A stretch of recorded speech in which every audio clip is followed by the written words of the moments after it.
उस गरीब लड़की का राज जिसने सबको रुला दिया। उस रात जब सब सो रहे थे, उसने अपनी माँ की अलमारी खोली और जो उसने देखा, उसके बाद उसकी जिंदगी कभी वैसी ना रही। आयशा एक गरीब लड़की थी। छोटा सा घर, पुराने कपड़े और आंखों में छुपा हुआ एक दर्द। उसकी माँ लोगों के घरों में काम करती थी और आयशा अक्सर घर में अकेली रहती थी। मगर एक बात बहुत अजीब थी। उसकी माँ हमेशा कहती थी, कभी मेरी अलमारी मत खोलना। आयशा ने कभी सवाल नहीं किया, क्योंकि उसकी माँ ही उसकी पूरी दुनिया थी। एक दिन उसकी माँ बहुत ज्यादा बीमार हो गई, इतनी कि वो बिस्तर से उठ भी नहीं पा रही थी। आयशा ने दवाई लेने के लिए पैसे तलाश किए, मगर घर में कुछ भी नहीं था। फिर उसकी नज़र उस अलमारी पर पड़ी, वही अलमारी जिसे खोलने से मना किया गया था। उसका दिल जोर जोर से धड़क रहा था, मगर मजबूरी ने उसके डर को हरा दिया। उसने आहिस्ता से अलमारी खोली और जो उसने देखा, उसके होश उड़ गए। अलमारी के अंदर महंगे कपड़े थे, सोने के जेवरात और एक पुरानी सी फाइल। आयशा हैरान रह गई, ये सब हमारे पास कैसे हो सकता है? उसने फाइल उठाई। फाइल के अंदर कुछ कागजात थे और एक तस्वीर। उस तस्वीर में एक छोटी सी बच्ची एक बड़े अमीर घर के सामने खड़ी थी और वो बच्ची आयशा थी। उसके हाथ कांपने लगे। उसने अगला सफ़ा खोला। उस पर लिखा था, ये लड़की दरअसल मलिक साहब की बेटी है। क्या मैं किसी और की बेटी हूँ? अचानक पीछे से आवाज आई। हाँ, ये सच है। आयशा ने मुड़कर देखा, उसकी माँ दरवाजे पर खड़ी थी, आंखों में आंसू। माँ ने आहिस्ता से कहा, मैं तुम्हारी असली माँ नहीं हूँ। कमरे में खामोशी छा गई। आयशा की आंखों से आंसू बहने लगे। मेरी असली माँ कहाँ है? माँ वो रोने लगी। अब इस दुनिया में नहीं है।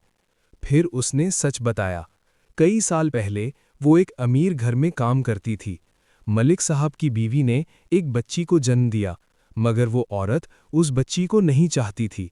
एक रात उसने उस बच्ची को चुपके से बाहर फेंक दिया।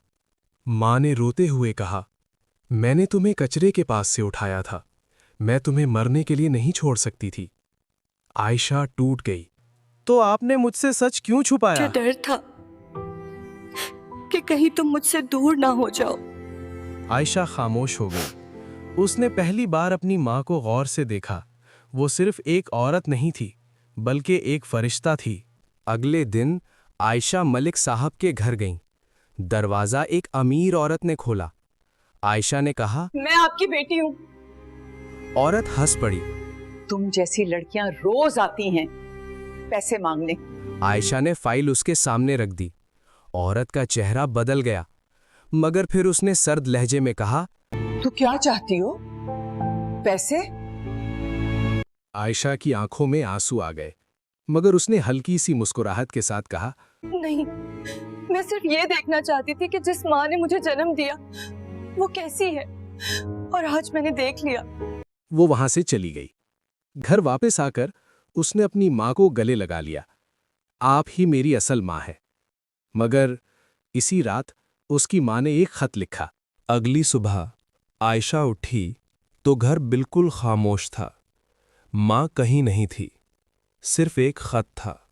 आयशा, मैं जा रही हूं। मैं नहीं चाहती कि मेरी वजह से तुम्हारी जिंदगी रुक जाए। अब तुम अपनी असल पहचान के साथ जियो। आयशा चीख उठी, नहीं अम्मी। मगर वो जा चुकी थी। आज आयशा के पास सब कुछ है, दौलत, नाम, मगर जब भी वो अलमारी खोलती है, उसे अपनी माँ की खुशबू महसूस होती है। कभी-कभी वो रिश्ते जो खून से नहीं होते, सबसे ज्यादा सच्चे होते हैं।